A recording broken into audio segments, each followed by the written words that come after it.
But it's time now, ladies and gentlemen, to get into the scientific method with my guy, with your guy, with our guy, the one, the only Patrik No C Walker, ladies and gentlemen. What's good brother? Hey, my friend, how goes it? I'm just fired up, bro. I'm tired of all the speculation. We're finally here for football season, and I'm just ready to go, fam. I'm just ready to go. Yeah, it's been a long off season. Very interesting off season in a good way for the Cowboys. I mean, this is an off season that saw them acquire Brandon Cooks on the offensive side of the ball, saw them acquire, a top 10 cornerback and Stephon Gilmore on the defensive side of the ball, and then of course you have these younger guys that are looking to step up like Damone Clark, hoping to have a breakout season. Sam Williams, the off the field issue notwithstanding, he's hoping to have a breakout season. The defensive secondary is looking as strong as it's ever looked. The pass rush is as well. They recently trade Kelvin Joseph, do a swap with Ignogbany. I'm still working on this. I'm working Ignogbany. I'm still working on it. Let's call him Noah, because now there's only one Noah in the building, because the other one is in Houston. So let's go with Noah for now. Ignogbany. But, yeah, I mean, it's a lot of interesting moves for the Cowboys. But, I mean, all told, if you sit back and you look at the moves they've made, they're absolutely better, much better on paper going into week one this year than they were last year at this time. 100%. And I also think they got better at a specific position that I want to give you flowers real quick. I know we don't got to spend too much time on a specific article, but I have to do this because I thought it was one of the most insightful and real articles that have ever been written on .com. And it was the article about Jordan Lewis. You kind of took us inside the human side of that player and what pertains to this sport and football. But you also gave us insight on his progress as well, Pat. So you've seen him out there at practice and you've been keeping up with him from a mental and physical standpoint. What's it looking like for J. Lou heading into week one, if you don't mind sharing with us? Yeah, well, right now he's on track for week one, but put an asterisk next to that simply because the Cowboys do need to wrap up Jordan Lewis. Obviously, it was a span of 311, 312 days between him taking any type of football snap against competition because of the broken foot. And though we label it as a Lisfranc injury, and speaking with him over these past several months, as it turns out, it was actually worse. In his words, he said his foot was shattered, which is mind-boggling when you consider that occurred on an interception and he still got the interception. That tells you the kind of dog that Jordan Lewis is as a player. Keep in mind, folks, this is the same Jordan Lewis that during the Chris Richard era couldn't get on the field because he was 1 inch too short, right? But then when he finally did get on the field for Richard and Marinelli, he was arguably the only playmaker, the only ball hawk for the Cowboys defense in the pre-Trayvon Diggs era. So having him back into this fold as a player is huge, because if he can get back to prime form, and it looks like he's on track to do that, I mean, you're talking about your top four cornerbacks. This is, without argument, the best top four cornerback rotation in the entire league if Jordan Lewis gets back to prime. Now, as far as the human aspect of it, in speaking with him, he had some down moments over these past several months, and me being a massive mental health advocate, I did what I could to kind of help him keep his head up and say, hey, just keep going. There's sunshine on the other side of that dark cloud. You just got to keep going, because if you stop, you'll never get there. But there was something that Dan Quinn said that jumped out to me at training camp when I asked him about Jordan Lewis. And the level of praise he had, not only for him as a player, but also for him as a locker room leader, a member of the team's leadership council, a mentor for guys like DaRon Bland. Because keep in mind, one of the reasons DaRon Bland, there are several reasons, but one of the reasons DaRon Bland had a breakout rookie season was because when Jordan Lewis went down, Jordan Lewis didn't completely seclude himself as far as not helping out the young guys. He was helping coach up DaRon Bland in that nickel spot. So if you're loving what DaRon Bland was doing last year, then by default, you're loving that Jordan Lewis is on this roster. But there did come a point where Lewis got so down and kind of depressed and had mental health struggles in trying to figure out his way back from this injury, because it's the worst injury, most devastating injury he's ever suffered. Dan Quinn said that he stopped replying to texts. And I've been there. As a man, as an adult who's been through tragedy, I get it. I know where Jordan Lewis was in that instance.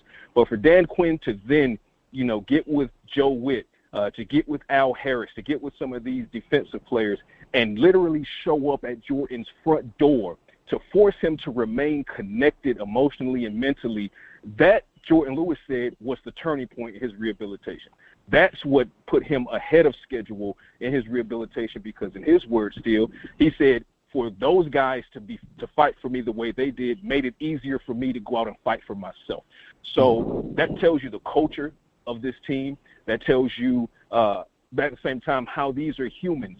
And yes. I know we get into the analysis of it all, and but throughout the good, the bad, and the indifferent, at the end of the day, these are still human beings going through things. And I felt like that side of the coin needed to be framed appropriately for everyone to understand not only Jordan Lewis's value to the team as a player, as a leader, but also in his ability to bounce back mentally from such a devastating injury. Yeah, and like I said, I appreciate that, because we joke a lot. We often look at these players as just numbers and roster spots, but there's a real life human aspect to it, and J. Lou was going through that, as a lot of players actually do that, but J. Lou, to share that with you and for you to share with us, I think was fantastic. Now, from the football side of it, one last thing on this J. Lou thing, with Kelvin Joseph kind of transitioning into the slot, and now he's obviously traded for Noah.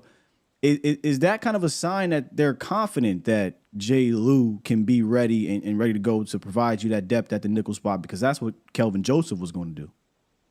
100%. And, we've talked about this over the past several weeks. I talked about it on 105.3 FM The Fan. I've talked about it on Cowboys Break. I've talked about it in articles on Twitter. I've talked about it everywhere that I have a voice.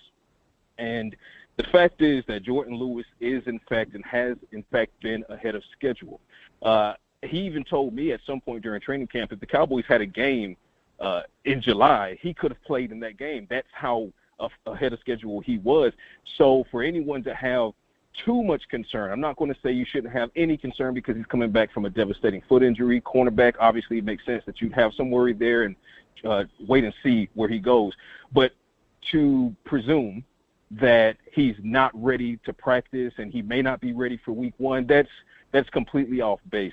And the Cowboys know that. They have, arguably the best medical staff in the league. You've seen what Britt Brown and the staff has done for several other players. Talk about Damone Clark last year. Talk about Jalen Smith ever touching the NFL field again. So for that staff to look at Jordan Lewis and say, you're ready to go, it's clear he's ready to go.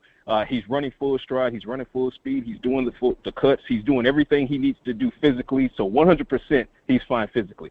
Now comes the mental aspect of lining up against competition and, like he said, quote-unquote, feeling football again. So he just needs to feel his way into it. Cowboys are going to ramp him up. But obviously he's the better option, because even an 80%, 70% Jordan Lewis is better than a 100% Kelvin Joseph. I mean, let's just shoot straight here, okay? Yeah. And then Eric Scott, obviously I'm high on Eric Scott. You know that. I picked him as the potential steal of this draft, but he's not ready yet in the aspect of, can he step in and be CB4? Maybe in pockets, but over the long term, Jordan Lewis is your best option there. So ramp him up, let Bland be the starter to begin the season, and then feel things out from there. And maybe Bland ends up being the starter as the season goes on, but Jordan Lewis is an impact rotational guy. I don't care how Dan Quinn does it. The fact you have those two guys plus Gilmore and Diggs, I mean, you couldn't smile bigger. 100%, man. And another guy who got their first crack at things out there was newly acquired quarterback Trey Lance, former top 5 pick for the San Francisco 49ers. And he got a chance to speak with you guys a couple days ago, if I'm not mistaken. And he was out there for his first shot at practice. McCarthy, he spoke a little bit about it today at this early morning press conference. We'd love for you to give us some insight on that as well. And you got a chance to take a look at Trey Lance out there in his first day. So kind of your thoughts on Trey Lance being here and getting acclimated with the team. Well, anyone who says, who gives an actual take on what Trey Lance looks like in practice right now is lying to you, because the open portion of practice is only 15 minutes, and that's quarterback drills and a little bit of stretching. So I'll base it upon that only. And just looking at that only, he's just wide-eyed and open-minded. He's trying to soak up as much as possible. Yesterday in particular, there was pre-practice. There were a good bit of drills run between Trey Lance, Dak Prescott, Cooper Rush with Mike McCarthy, and Jeff, the quarterback's coach. Scott Tozing. Tozing. Tired brain. Sorry, y'all. I've been on it all week. I got you. But so Mike McCarthy and Tolzien, they were actively helping him with technique, which I found very interesting because it wasn't that they were simply watching him go through drills. They pulled him to the side, and you saw McCarthy himself doing mock techniques as far as 3 and 5 step drops and release on the ball. So they're really all in on trying to develop Trey Lance into, hopefully, worst case, one of the best backups in the league. And then if he improves better than that, then, of course, maybe you have a trade situation a la Bill Belichick, Jimmy Garoppolo, where you can get a 3rd or 2nd round pick down the road. But number one, first and foremost, this does not impact Dak Prescott's contract status. Dak Prescott is the quarterback, and Dak himself was very active and very verbal in helping Trey Lance in practice, in the drills, sharpen himself up. So right now you can tell the difference between where Dak Prescott is in his career, where Cooper Rush is in his career, and where Trey Lance is just by the drills, because there was not a lot of confidence just yet as Trey tries to figure some things out. But I also attribute that to just the newness of the situation, and he's trying to learn as much as possible. So give him some grace, give him a lot of grace, because this is going to be a developmental project that may take 1 or 2 years. That's so interesting that you talked about some of the details in their steps, really, because it was Mike McCarthy I heard this morning talk about, just working with his footwork. He didn't even talk about installs. He didn't talk about plays. He said, hey, we're starting at step 1 with his footwork. And that takes me back to when McCarthy was talking about, hey, we want to get better across the board in our QB room doing the footwork things because we're trying to mirror that with our run game. So, obviously things can look the same. So, yeah, we're talking about a very early stage of Trey Lance. And we're hoping, right, by sometime in the middle of the season, we have that trust of him to go out there if he needs to go out there to be a backup quarterback and give you a little bit more than QB2 at the moment. But I think we're a ways away from that. Yeah, and we are quite a ways. Right now, there's no challenge to Dak Prescott with Trey Lance being here. There's not even a challenge to Cooper Rush. Cooper Rush is the QB2 for 2023. The only thing Trey Lance can come in and do is learn as much as possible, develop as quickly as possible, and best case, he creates a conversation in December or in the playoffs if Dak Prescott, knock on wood, were to suffer an injury, which, of course, we all hope doesn't happen. But that's best-case scenario. Otherwise, the expectation is that he's challenging Cooper Rush outright for 2024 training camp and not a moment before. Indeed. So we got 3 quarterbacks on the 53-man roster for the first time in a long time, actually, for the Cowboys. But here's the thing about the roster. I want to ask you here. Any surprises for you, and who on the practice squad do you think will get called up fairly early in the season here? Well, one of my biggest surprises was the Jabril Cox move. Okay. And the reason being is, yes, he cooled on the back end of training camp, but he had a strong OTA, strong mini camp, strong first half of training camp. And then if the conversation was to potentially move on from Jabril Cox because you like what you saw in Devin Harper and you like the potential of Malik Jefferson before he suffered the foot injury against Jacksonville that took him out, he's now on the practice squad, you still end up losing to Marvion Overshown for the entire season. So in my eyes, that solidified Jabril Cox because it's a veteran guy who's at least on the upswing, but they've decided to keep Harper, which I'm fine with because I had 4 linebackers and Harper was one of them. They chose to go with 3. They let Jabril Cox go, brought back Malik Jefferson on the practice squad. So Jabril Cox was easily the biggest surprise to me. I could say Isaiah Land as well, just because I had him on my 53, and I didn't want to risk him to waivers for the reason that we saw. He was picked up by the Indianapolis Colts. Good luck to the young man out of FAMU. I think he'll do some good things, but it's also not a sky is falling situation there. I'm much more concerned about the linebacker depth than I am losing Isaiah Land, because Land, as a pass rusher, he's on a defensive line that's the position that has the least amount of need. He was going to be hard pressed to get his reps, might have seen his share of inactives on a weekly basis until the Cowboys figured it out or if somebody got hurt. So Land would have been more of a long-term prospect. Maybe 24, he breaks out, maybe 25. But the Cowboys need to win right now. They have more than enough bodies to do that over the next couple of years. But so for me, it's Jabril Cox. I mean, you're running real skinny on linebacker so that you can run heavy on safety and defensive back. Obviously, Marquise Bell is going to contribute there as well at linebacker. But still a little bit surprising that you are only running 3 true linebackers with a +1 in Malik Jefferson on the practice squad. You took the words right out of my mouth. I'm going to detail that here in a second. One last thing before I let you go here. From the practice squad, you've got some guys like C.J. Goodwin, Sean McEwen, who have routinely been called up last year. I know the rules are a little funky since the pandemic situation, but do we anticipate either of them being called up early, or they're going to try to save that spot until they maybe need it for injuries? I think it'll be the latter. I mean, when you look at who they have, and I'm very thankful they brought Malik Davis back on practice squad. I'm on record as saying I wanted him on the practice squad as well. Sean McEwen, obviously, that's going to be as needed. There will be games where the game plan will call for the four horsemen, four tight ends, and they'll activate him at that point. But other than that, I mean, Jalen Cropper, I like what you said. I love Jalen Cropper, had an exceptional camp, but Brooks beat him out. Wide receiver depth looks very, very stout.